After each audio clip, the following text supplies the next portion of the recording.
Και πολλές φορές το άγχος αυτό οφείλεται διότι έχει μεγαλώσει το ανέβημα τόσο, επειδή βρίσκεται μπροστά στη σπονδυλική στήλη, μπορεί να έχει προκαλέσει ακόμα και διάβρωση των σπονδύλων της οσφυγικής μοίρας σπονδυλικής στήλης. Οπότε δίνει αυτό το σύμπτωμα. Επίσης, ασυμπτωματικά, ακόμα και πριν τη ρήξη, μπορεί να προηγηθεί κάποιο υποτασικό επεισόδιο, κάποιο λιποθυμικό επεισόδιο, απώλεια συνείδησης. Πριν από αυτό, κάποιος απότομος πόνος, πάλι περιομφαλικά συνήθως, που να τα στη μέση ή στο βουβονική χώρα και να προειδοποιήσουν τον ασθενή να πάει στο νοσοκομείο και εκεί στον διαγνωστικό έλεγχο να βρεθεί. Από εκεί και πέρα η επόμενη ερώτηση ήταν τι κάνουμε με τα συμπτωματικά. Όταν έχουμε ένα συμπτωματικό ανέβασμα, το προγραμματίζουμε για χειρουργείο. Καταρχήν ελέγχουμε όλες τις συνοδές παθήσεις, να δούμε σε τι κίνδυνο βρίσκονται ασθενείς για να επιλέξουμε την ανοιχτή ή την κλειστή, την ενδαγειακή μέθοδο.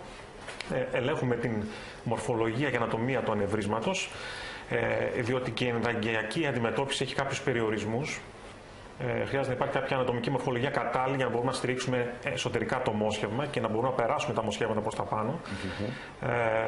Επίσης, αυτό που έχει σημασία με βάση τις συνοδές παθήσεις, να επιλέξουμε και με βάση την ηλικία του ασθενούς, αν έχει τη δυνατότητα για ανοιχτό χειρουργείο και είναι μικρό σε ηλικία, αυτό το σκεφτόμαστε και είναι η πρώτη μας επιλογή. Δηλαδή, αν είναι χειρουργείο, τι εννοείται? Ανοιχτό χειρουργείο, τι εννοούμε? Καταλαβαίνει έτσι και ο κόσμος που μας ακούει.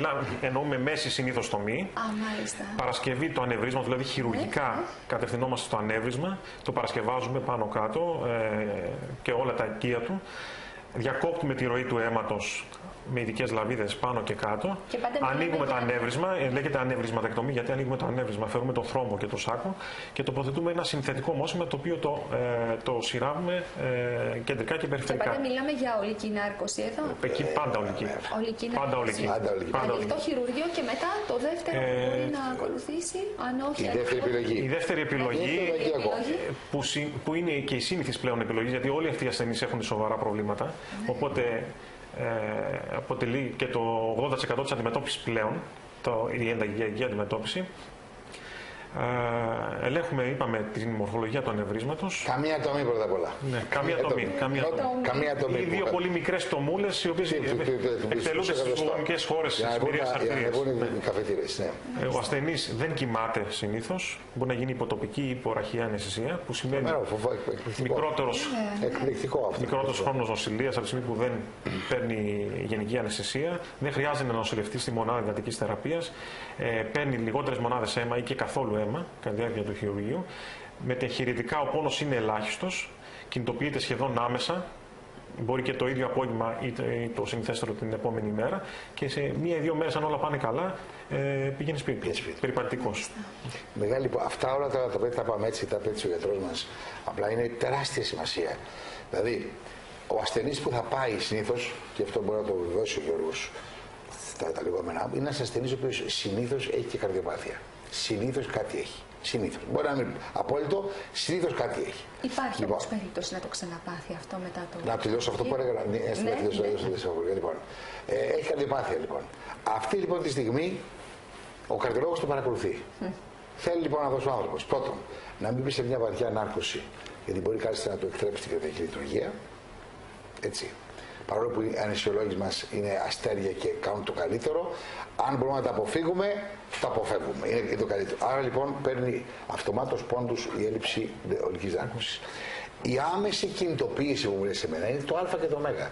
Οι περισσότεροι αυτοί οι άνθρωποι κινδυνεύουν από ένα άλλο αγκιακό επεισόδιο λόγω της παραπαρταμένης κατάκλησης που έχει η μονάδα μετά, αν γίνει αυτό το χειρουργείο, αν ανοιχτή επέμβαση, και μετά κάπου μέχρι να δυναμώσει, να σταθεί και να περπατήσει και να κινηθεί. Είναι λοιπόν τρομερές οι διαφορές, έτσι. Και όσο βελτιώνει τη μέθοδος και γίνεται και σε πιο επικίνδυνα περιστατικά, τόσο και πιο πολύ εύκολα θα γίνονται αυτά. Εγώ έχω τώρα τελευταία 4-5 περιπτώσεις ενδαγγειακής αντιμετώπισης μου, που πραγματικά με άφησε άφωνο, γιατί σε μερικούς ήταν τόσο επιβαρημένη η υγεία τους, η γενικότερη υγεία τους, με καρδιακά επεισόδια επανειλημμένα και μια ανισορροπία που δεν είχαμε καταφέρει να την. Που έλεγα, φοβόμουν ότι αυτό το περιστατικό, αναγκαία επέμβαση, αλλά όταν μου έδωσε την άδελφος ότι θα το κάνουμε αναγκαιακά κλπ. Λέω μακάρι να βγει ο άνθρωπος κλπ. Και όταν τον είδα τον άνθρωπο την επόμενη εβδομάδα στο ιατρείο να κάθεται, του λέω δεν πήγες, ρε παιδί μου, δεν πήγες. Μα δεν πήγες. Πού πήγα. Και τι έγινε, λέω, δεν στην κάνανε. Μου τι κάνανε, τι σου κάνανε. Μου λέει, το διορθώσανε, πάμε να το δω μέσα. Το βλέπω αμέσως. Και βλέπω μια διορθωμένη ζημιά τέτοιου τύπου. Που μερικές φορές ήταν ο Ρουβίκονας για τη ζωή του ανθρώπου, έτσι. Είναι πάρα πολύ σημαντικό. Εννοώ πάρα πολύ σημαντικό. Παρά τα αυτά όμως, υπάρχουν και μερικά μπλεγμένα, και εσύ δεν είσαι μόνο για αυτά τα απλά. Γιώργο. Υπάρχουν μερικά μπλεγμένα περιστατικά. Τα οποία συνήθως επειδή ήταν μπλεγμένα, απορρίπταμε την εγκαιακή και πηγαίναμε σε βαρύτατη ανοιχτή επέμβαση, έτσι, η οποία πλέον τα πράγματα τα έφερε. Θέλω να μου πεις και για αυτά, τα οποία είναι μια αισιοδοξία πολύ μεγάλη, και το πρόβλημα είναι πολύ υπαρκτό και πολύ μεγάλο. Καταρχήν, ασθενείς υψηλού κινδύνου παλαιότερα καν δεν αντιμετωπίζονταν. Δηλαδή, ήμασταν χειρουργείο. Πλέον αντιμετωπίζονται και όλοι οι ασθενείς αυτοί. Εκτός από τα ανεβρίσματα, τα κλασικά της κοιλιακής αορτής που είναι υπονεφρικά, που εντοπίζονται κάτω από τις νεφρικές, υπάρχουν, όπως είπα, και ανεβρίσματα που καταλαμβάνουν και την έκφυση των νεφρικών αρτηριών. Δηλαδή, πιο ψηλά ανεβρίσματα που μπορεί να επεκτείνονται και στο θώρακα, να επεκτείνονται στη θωρακική αορτή, αλλά και σε όλη τη θωρακοκιλιακή αορτή. Αυτά είναι τα πιο πολύπλοκα ανεβρίσματα, και η ανοιχτή αντιμετώπιση αυτά τα ανεβρίσματα, ακόμα και σε εξειδικευμένα κέντρα, συνοδεύεται από πολύ σημαντικό ποσοστό θνητότητας, περίπου 20-25%, και μεγάλων επιλογών όπως η παραπληγία, η νεφρική ανεπάρκεια. Λοιπόν, πλέον με μια τεχνική που εφαρμόζεται ήδη εδώ και 10 χρόνια σε κορυφαία κέντρα του εξωτερικού, σχεδιάζονται ειδικά μοσχεύματα εμβαγγειακά, όπως είναι και τα κλασικά μοσχεύματα, με ειδικές τρυπούλες, εμείς τα καλούμε fenestrations, είναι θηρίδες, τα οποία όταν το ανοίξουμε μέσα στο ανέβρισμα, τα προσαρμόζουμε στην έκφυση περίπου των νεφρικών αρτηριών. Υπάρχει στα πλάκια, δεν μπράβο, ναι. Έτσι, ναι. Μέσα από τις τρυπούλες αυτές καθετηριάζουμε τις νεφρικές αρτηρίες, την άνω μεσεντέριο, την κοιλιακή αρτηρία, και περνάμε άλλα μοσχεύματα εμβαγγειακά πάλι, όλα αυτά από 2 μικρές τρυπούλες. Και αντιμετωπίζεται, μπαίνει ένα μόσχευμα συνολικά σε όλη την θωρακοκιλιακή αορτή. Ουσιαστικά κάνουμε remodeling, δημιουργία νέας θωρακοκιλιακής αορτής. Αποφεύγει ο ασθενής μια τεράστια τομή, η οποία ξεκινάει με τον ανοιχτό τρόπο περίπου από την ομοπλάτη και καταλήγει κάτω στην ειδική σύμβηση, μια τεράστια τομή, και τις μεγάλες επιπλοκές και τη θνητότητα των ανοιχτών χειρουργείων. Με αυτή τη μέθοδο έχουν πέσει κατά πολύ η θνητότητα και στα θωρακοκιλιακά ανεβρίσματα και στα ανεβρίσματα τα παρανεφρικά, και κατά τη γνώμη μου αποτελεί ό,τι πιο καινούργιο και πρέπει να εφαρμόζεται πλέον σε αυτούς τους ασθενείς, όταν δεν έχουμε και άλλη επιλογή, αν είναι ιδιαίτερα υψηλού κινδύνου. Σωστό. Και δεν μπορούν να χειρουργηθούν ανοιχτά. Δηλαδή, εδώ μιλάμε για ένα άτομο το οποίο έχει μια συγγενή ιστορία. Πάμε σε κάποιες αυτές τις βλάβες που είχε πλέον η αορτή κατασκευής, που δεν είναι πολύ σπάνιες. Μην συζητάμε. Είναι ο βαριά αρτριοσκληρωτικός που έχει φάει τα αγκία του όλα σχεδόν, από ό,τι λέει ο γιατρός εδώ, και δεν βρίσκουμε μονάχα ένα ανέβρισμα στην κοιλιακή αορτή, αλλά βρίσκουμε και φαγωμένα τα αγκία, έτσι, τα βασικά αγκία, τα οποία από την κοιλιακή αορτή τροφοδοτούν με αίμα και θρέφουν βασικά όργανα, άνω μεσεντέριος, ολοτοέντερο, νεφρικές αρτηρίες στα νεφρά, που είναι βασικά. Τα χάσαμε, τελειώσαμε, δεν γίνεται τίποτα.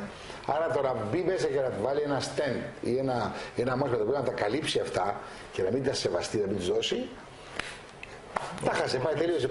Ο άλλος πάει για νεφρική ανεπάρκεια τουλάχιστον. Έτσι, κάτι εγώ. Αυτά πλέον έχουν τελειώσει, έτσι, γιατί με αυτά τα ειδικά μοσχεύματα, τα οποία πιστεύω ότι είναι πολύ μεγάλη προσφορά στην ανθρωπότητα, όλη αυτή η καινούργια τεχνική των αγιοχειρουργών, μάλλον αυτή η γενιά αγιοχειρουργών, την οποία εκπροσωπήσεις, Γιώργο μου, έχει σκοπό να κάνει πολλά πράγματα.